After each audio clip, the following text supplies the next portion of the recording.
Hi guys, कैसे हो। मैं भूषण सर और आपका स्वागत है हमारा यूट्यूब चैनल भूषण क्लासेस में। गाइस, इस चैनल का एक ही मोटिव है, आपको तो पता है क्या है motive. Learning math simple.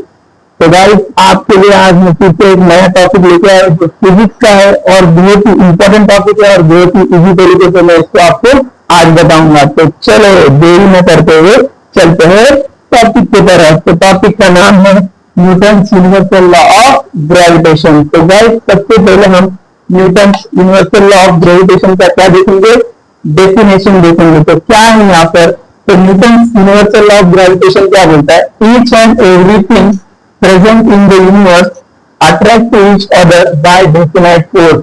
while इस यूनिवर्स में, हमारा पूरा यूनिवर्स है, इस यूनिवर्स में जितनी भी चीजें हैं, जितने भी ऑब्जेक्ट है, सब एक दूसरे की तरफ अट्रैक्टेड है बाय डेफिनाइट फोर्स। ऐसा कौन बोल रहा है, यूनिवर्सल लॉ ऑफ ग्रेविटेशन बोल रहा है। तो इसको हम समझते हैं, कुछ डायग्राम के साथ समझते तो आपको बहुत बेहतर समझेगा। तो देखते हैं यहाँ पर मैंने क्या लिखा है, gravitational force between two object. तो यहाँ पर गाइस मैं दो ऑब्जेक्ट बनाने वाला हूँ। तो सबसे पहले मैं लेता हूँ यहाँ पर M1, ये मेरा एक ऑब्जेक्ट है, और यहाँ पर दूसरा ऑब्जेक्ट भी मैं लेता हूँ जिसका नाम है M2। और ये दोनों ऑब्जेक्ट एक दूसरे की तरफ अट्रैक्टेड बाय डेफिनाइट फोर्स, ठीक है। और इन दोनों के बीच में का जो डिस्टेंस है उसको मैं लेने वाला हूं डी। गाइस, एक बात याद रखना, इस डिस्टेंस की जगह पर आप आर भी ले सकते हो, कोई प्रॉब्लम नहीं है, ठीक है। तो यूनिवर्सल लॉ ऑफ ग्रेविटेशन में दो स्टेटमेंट दिए हैं और इस स्टेटमेंट के बेस पर हम इस इक्वेशन को छुड़ाएंगे। तो पहला स्टेटमेंट क्या बोलता है, तो पहला स्टेटमेंट में लिखता हूं,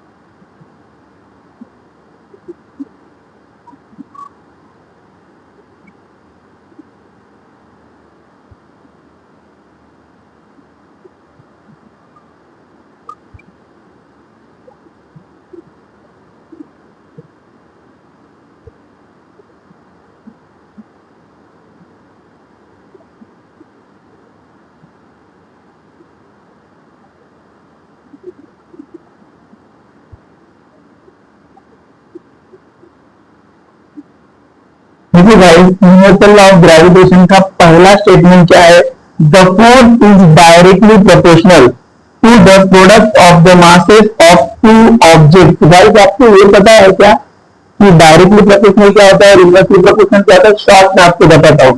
तो यहाँ पर समझो ए ये डायरेक्टली प्रोपोर्शनल बी को है, इसे ऐसे लिखते हैं, A is directly proportional to B. इसका मतलब क्या है, अगर ए की वैल्यू बढ़ रही है तो बी की वैल्यू भी क्या होने वाली है, बढ़ने वाली है।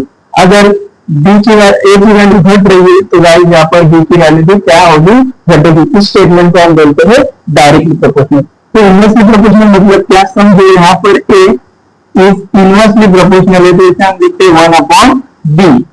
तो यहाँ पर क्या होने वाला है, अगर ए बढ़ता है तो बी यहाँ पर क्या होने वाला है, कम होने वाला है। अगर यहाँ पर बी बढ़ता है तो ए क्या होने वाला है, कम होने वाला है। तो इसे हम बोलते हैं इनवर्सली प्रोपोर्शनल। तो दो स्टेटमेंट है, ये है डायरेक्टली प्रोपोर्शनल और ये है इनवर्सली प्रोपोर्शनल। तो आपको स्टेटमेंट समझने में अभी बहुत हेल्प होगी।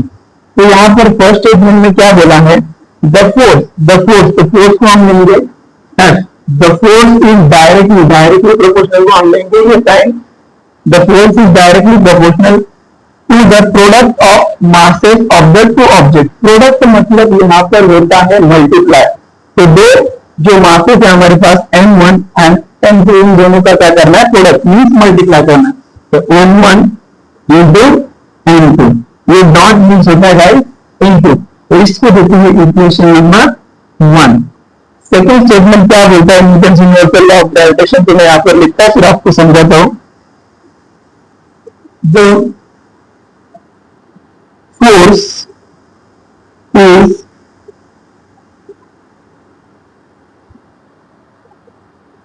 inversely proportional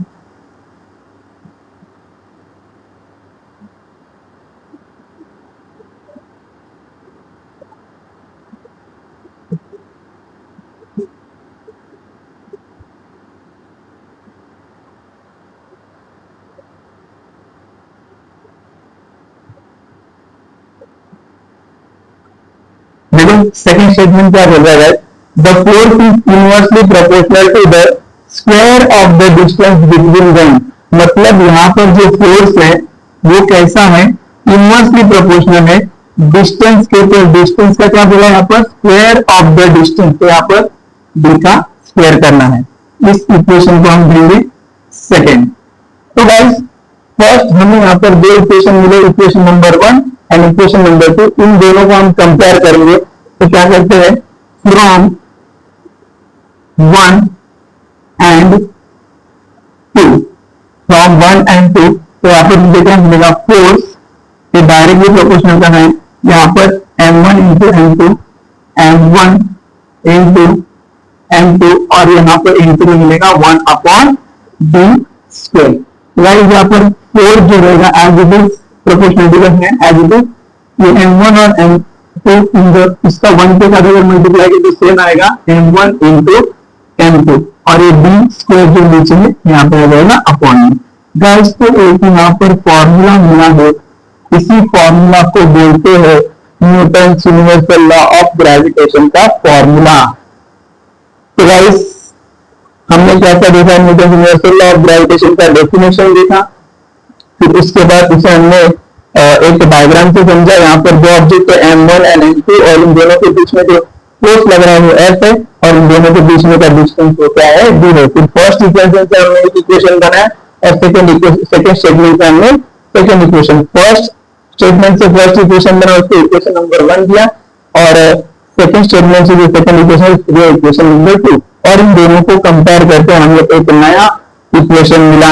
यहाँ पर क्या मिला? नया इक्वेशन f इज और प्रोपोर्शनलिटी का sign m1 into m2 upon D square. Guys जिसको और थोड़ा सा सिंप्लीफाई करेंगे, कैसे करेंगे? तो यहाँ पर जब जब प्रोपोर्शनलिटी का साइन हटता है तो यहाँ पर क्या लगता है? इक्वल लगता है और कुछ नया कांस्टेंट हम इंट्रोड्यूस करते हैं।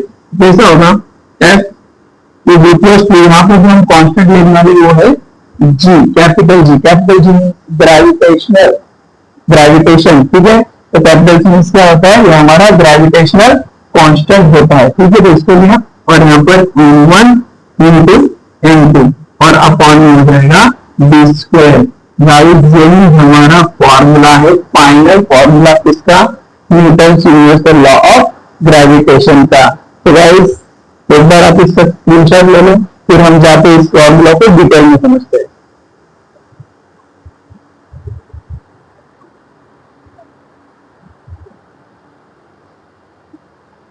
तो मुझे आशा है गाइस आपने स्क्रीनशॉट लिया होगा। तो देखते हैं आगे। तो गाइस हमें फॉर्मूला मिला था, क्या फॉर्मूला मिला था? F is equal to G m1 into m2 और अपॉन में डी स्क्वायर। गाइस इस फॉर्मूला को ऐसे भी लिख सकते हैं, क्या लिख सकते हैं? F is equal to G m1 into m2 upon R square.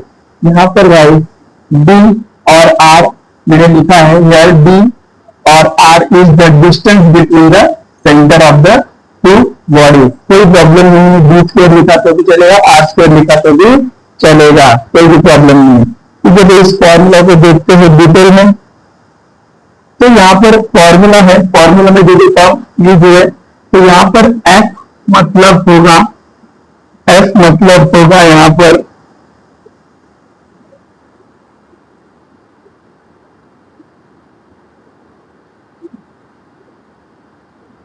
Force. यहाँ पर F मीन्स होने वाला है ग्रेविटेशनल फोर्स। यहाँ पर G मतलब होने वाला है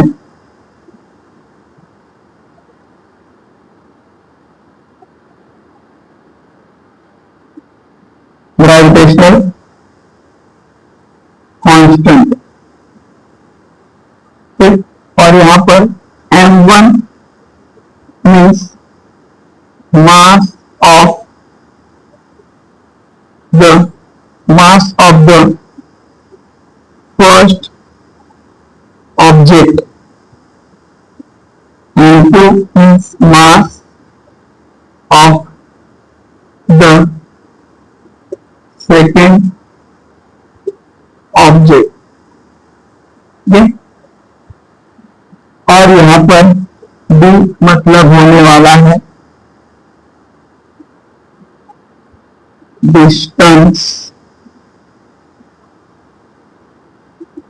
between two objects।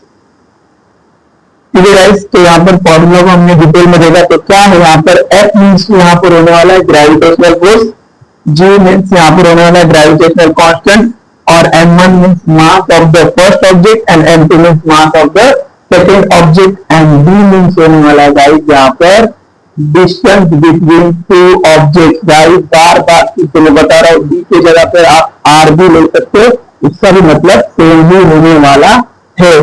तो गाइस यहाँ पर देखते हैं फोर्स को हम किस में काउंट करेंगे। जब भी फोर्स की बात आती है तो किसे याद करने का, न्यूटन साहब को। तो यहाँ पर आ जाएगा फोर्स को हम काउंट करेंगे न्यूटन में। ठीक है, यहाँ पर हम ग्रेविटेशनल फोर्स जो है इसका जो वैल्यू होता है, फिक्स वैल्यू होता है, मैं आपको लिख के देता हूँ। ग्रेविटेशनल कांस्टेंट का जो फिक्स वैल्यू होता है, तो यहाँ पर है 6.67 इंटू 10⁻⁻11, और इसको हम लिखते हैं न्यूटन मीटर स्क्वायर पर केजी स्क्वायर, इसमें काउंट करते हैं। ठीक है, यहाँ पर जो M1 है ये मास है, तो ऑब्वियसली मास को हम केजी में काउंट करते हैं। फिर M2 भी एक मास है, तो इसको भी हम काउंट करेंगे केजी में। ठीक है, और डिस्टेंस जो है इसको हम काउंट करते हैं मीटर में। तो गाइस मैंने बार बार बताया आपको, जो भी फॉर्मूला आप पढ़ रहे हो, फॉर्मूला के अंदर जो भी टर्म चीज है उसके बारे में आपको पता होना बहुत ही जरूरी है गाइस। यही है हमारा लर्निंग में सिंपल का पावर, कि हम ईच एंड एवरीथिंग इजी तरीके से बताते हैं। तो गाइस इसका एग्जाम्पल, तो एग्जाम्पल मैं आपको लिख के देता हूं। तो फर्स्ट एग्जाम्पल क्या होगा,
तो यहाँ पर गाइस मैंने आपको दो एग्जांपल लिख के दिए। तो फर्स्ट एग्जांपल क्या है, the earth attract an apple towards itself. तो एप्पल जो है ऊपर से पेड़ पे गिरा और कहां पर गिरा, अर्थ के ऊपर, और न्यूटन साहब ने न्यूटन का लॉ निकाल दिया। तो ये एग्जांपल क्या है, जब एप्पल ऊपर से गिरा और जब अर्थ ने इसको अपनी तरफ क्या किया, अट्रैक्ट किया।